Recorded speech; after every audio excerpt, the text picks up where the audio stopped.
Thanks for staying with us here on Business Live. Very soon, payment for various services provided by government agencies will be done electronically without any human interference. Vice President Dr. Bawumia says the rollout of the Mobile Money Interoperability project is expected to provide infrastructure for such initiatives. He was speaking in a keynote address at the launch of the private clearance platform PaySwitch in Accra. The launch of a mobile money interoperability project provides a platform to boost the government's agenda on transforming the economy electronically. Vice President Dr. Bawumia says moving all government payments onto the electronic platform will ensure that the fight against corruption is won. He said the success of the recently launched mobile interoperability system will give way for all other initiatives. Very soon, government will have to stop accepting cash payments anyway. That's where government will have to make sure we say, now you can make only electronic payments. If we go that way, I think, and it is not going to be too long to come once we are assured of the stability of the systems everywhere, this is where government has to go. And once we do that, one of the biggest enemies of corruption is technology. Technology really is a big enemy of corruption. If we can track all payments and collect all payments, it will make it more difficult for people to steal the money if it's all electronic.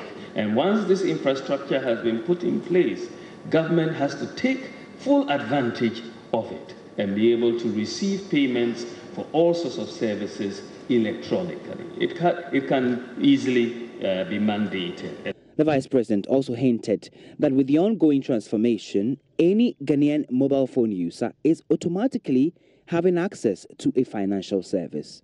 In fact, with the developments that we are seeing in mobile money, in electronic payments in Ghana, and the infrastructure that has now been put in place, pretty much now anybody with a mobile phone essentially has a bank account.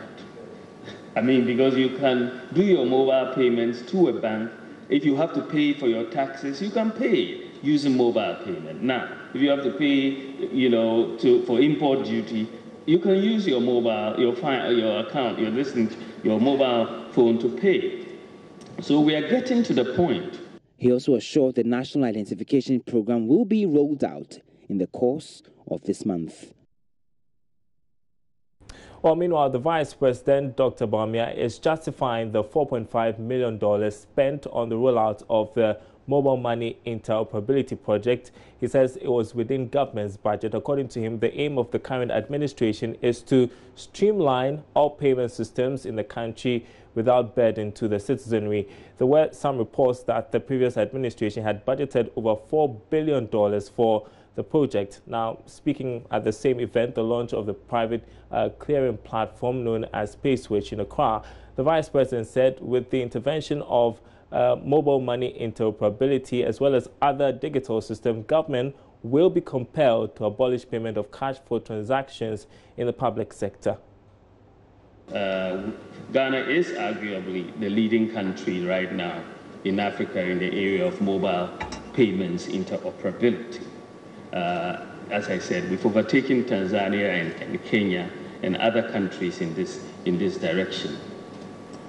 And thankfully, we did it within budget.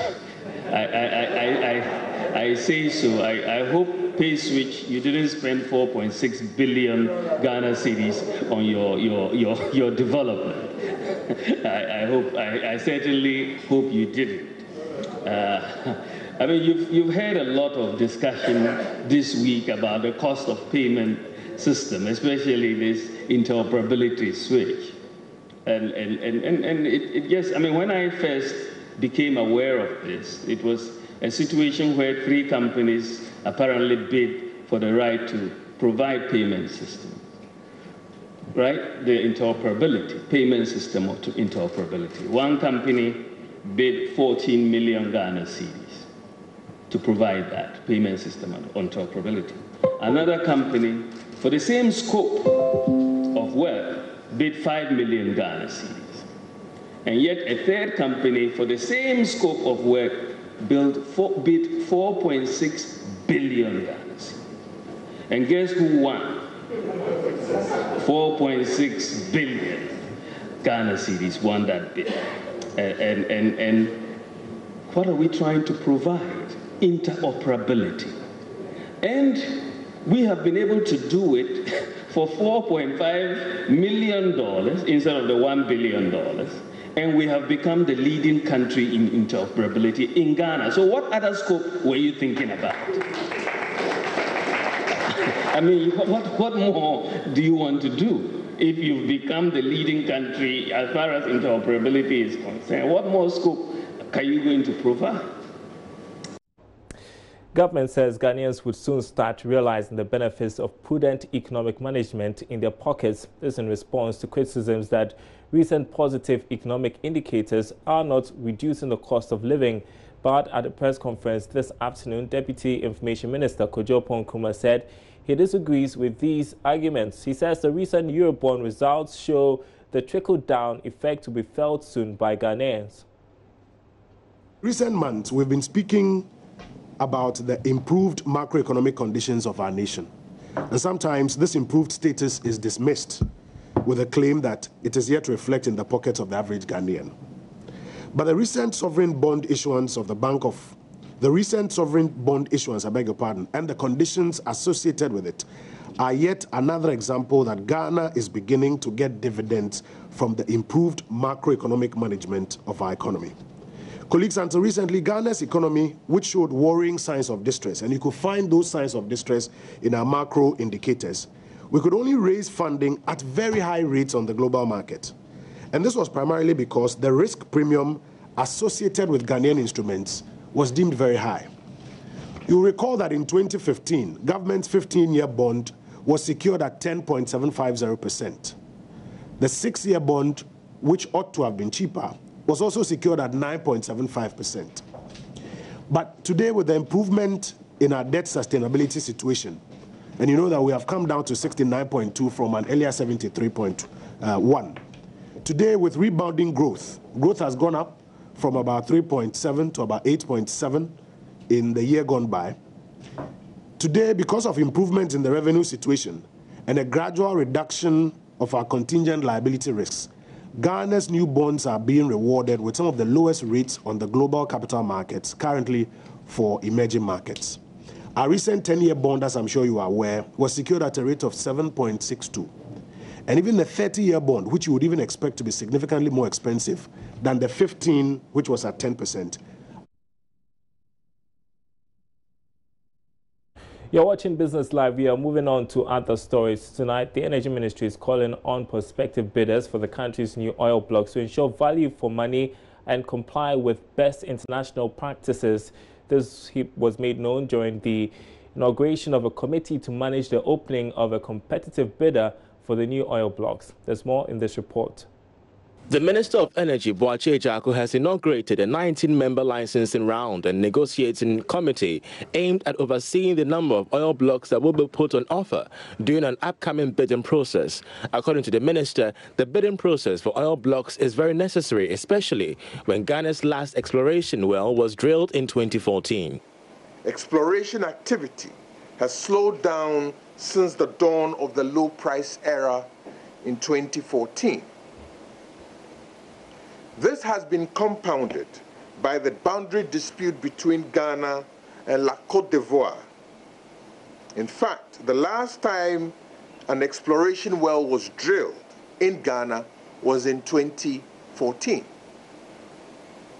This state of affairs is not acceptable to a country like Ghana that is desirous of growing the oil and gas industry to provide opportunities for its people.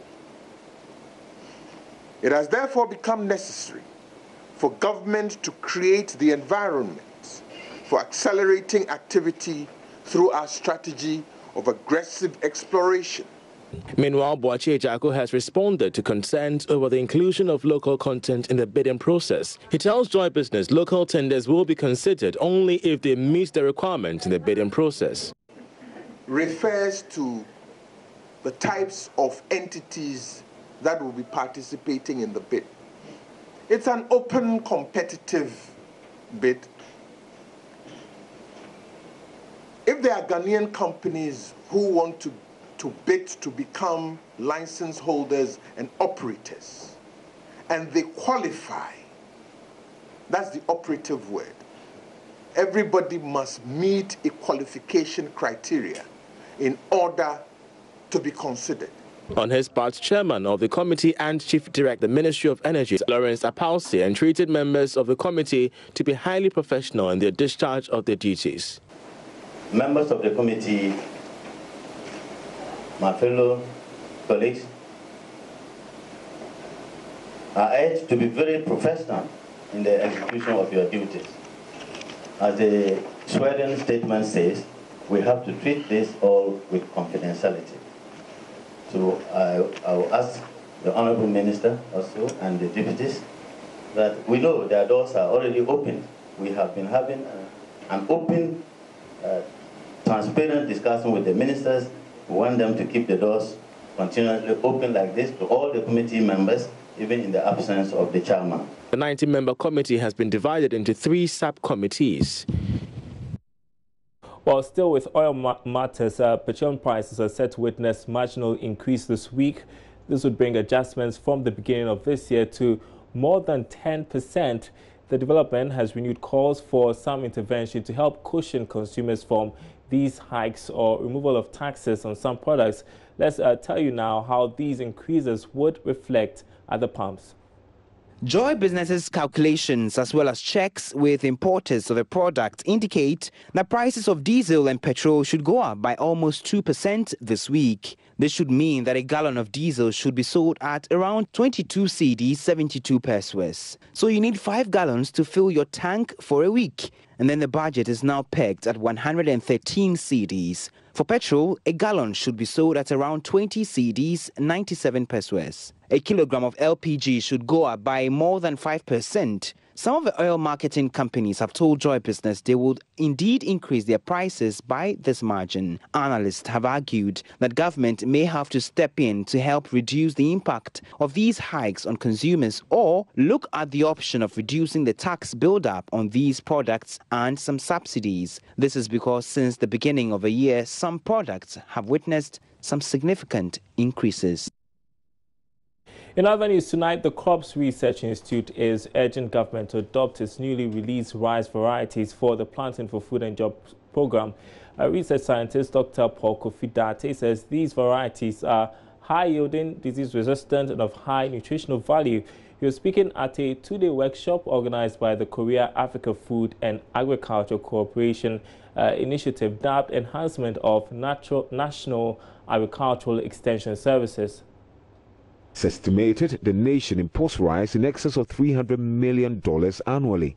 Dr. Date said it was important to encourage Ghanaians to plant and eat locally produced high-quality rice.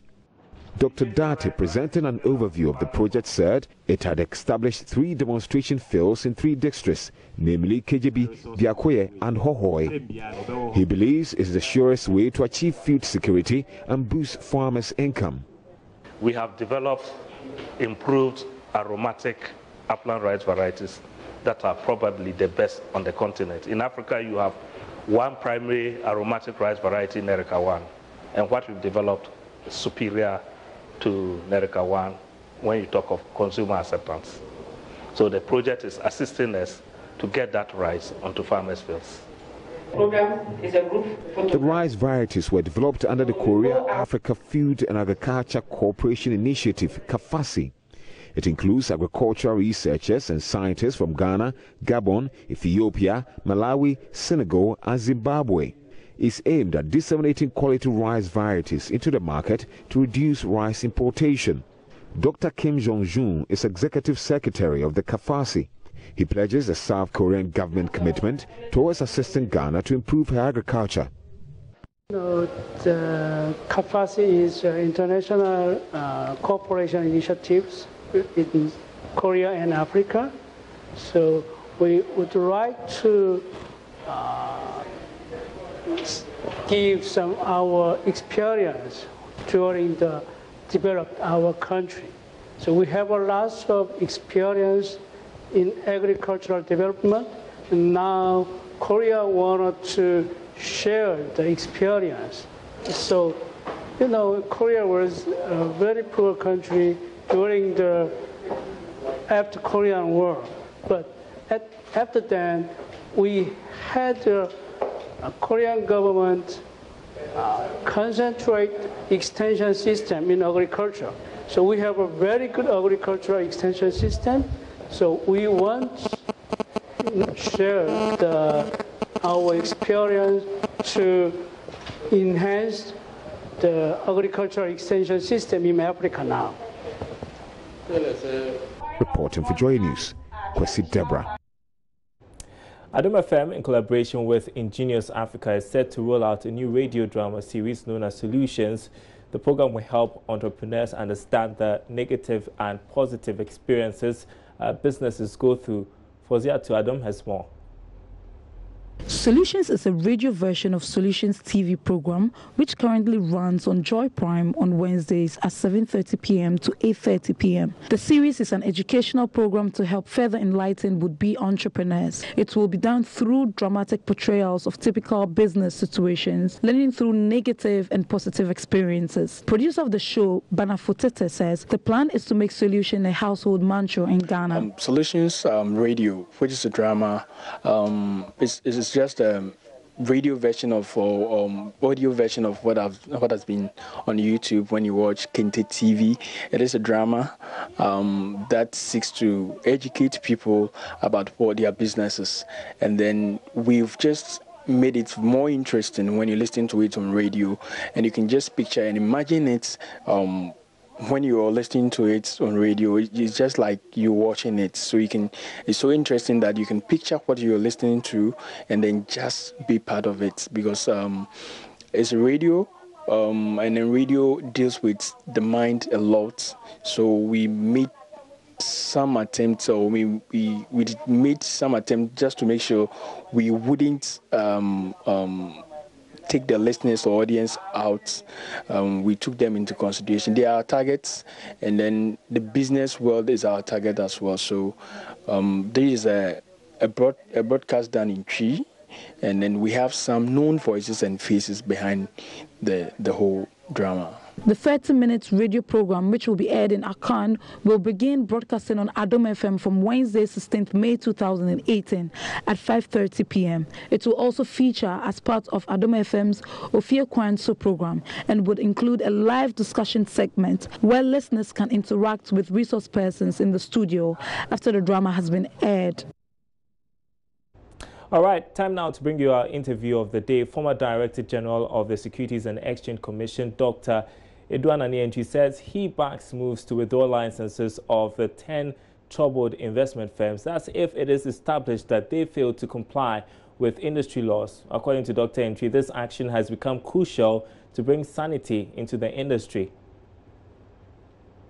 Well, I think I saw the news item, particularly yesterday's graphic.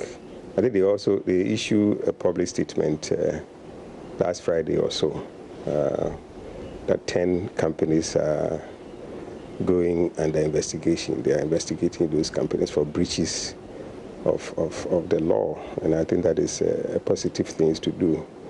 Anytime that you find out that somebody is not doing what is right, you must find out exactly what is happening, and then you can apply sanctions, the appropriate sanctions to the companies that have flouted the rules. Well, the SEC has that power.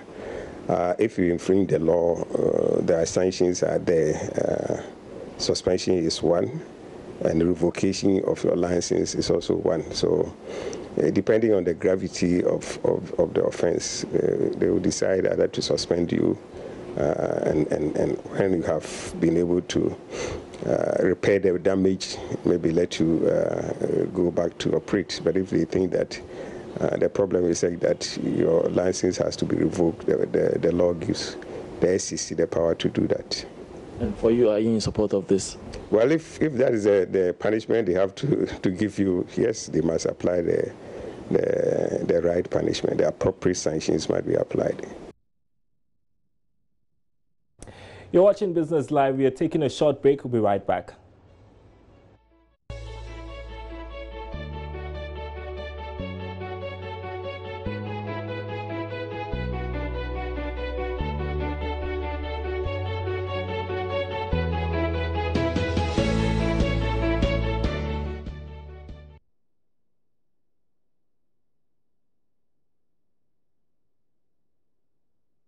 Well, it's Wednesday, so it's time to bring you our Joy Business Van episode for today. It is estimated that about 56% of the world's population still depends on traditional healing techniques. 80% of Africa's population is also said to take some form of herbal medication. Now, despite the advent of modern medicine, herbal products are still enjoying some good patronage in our part of the world. Today on the Joy Business Van, we meet up with one woman at the Nima market here in Accra who has been in this business for over 50 years.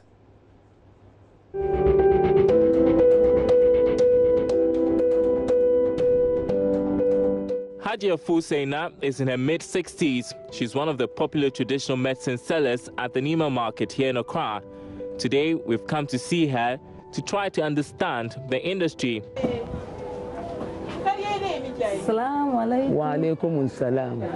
Lafiya. Lafiya lau. Ya kasuwa. Mun gode ma Allah. Komi na lafiya. Okay, to yau mun zo mu duba. Hajia has been in this for over 50 years. She started in her teens, a family business passed on from one generation to the other. Her knowledge about herbs is based on what she was taught by her family. Sunan shi Malga. Malga. Malga. Hajia sells everything from herbs to cure any kind of ailment, asthma, diabetes, malaria, fever, to sex enhancement and spiritual potions, some to ward off evil spirits and even charms. Herbal medicines have stood the test of time and are usually the last resort when modern medicine fails.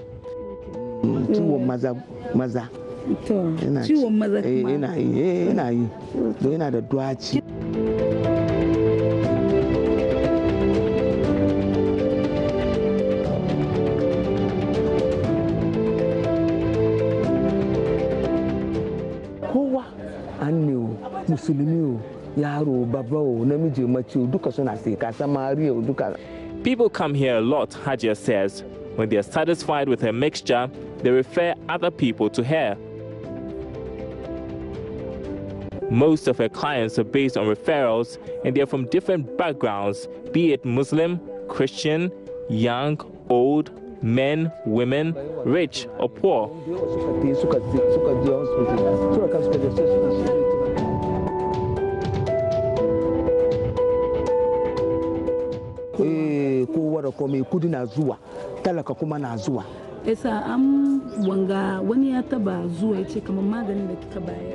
Her herbs cost as low as 5 cedis and as much as 50 cedis. Dealers like her can make 100 cedis or more a day.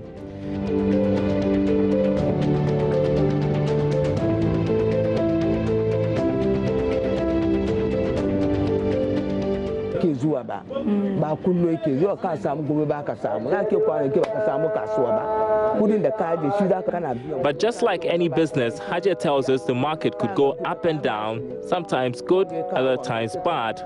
The truth is that most of these traditional medicines have not been tested and approved. Things are changing, and Hajia admits that.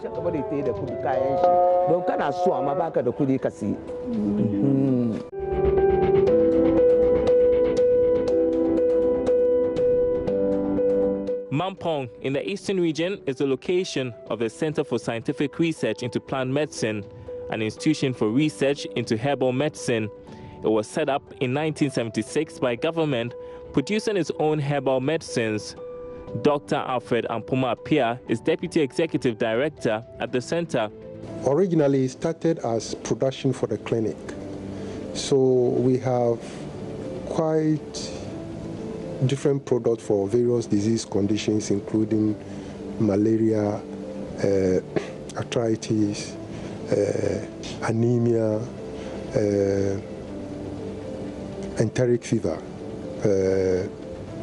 various conditions. And we have about 30 different products that we produce. And well, that's our program tonight. Thanks for watching. There's more news on our website, myjoyonline.com/business. All those stories, just in case you missed out on any of them. My name is Darryl Kwao. Thanks for watching. We are back same time tomorrow.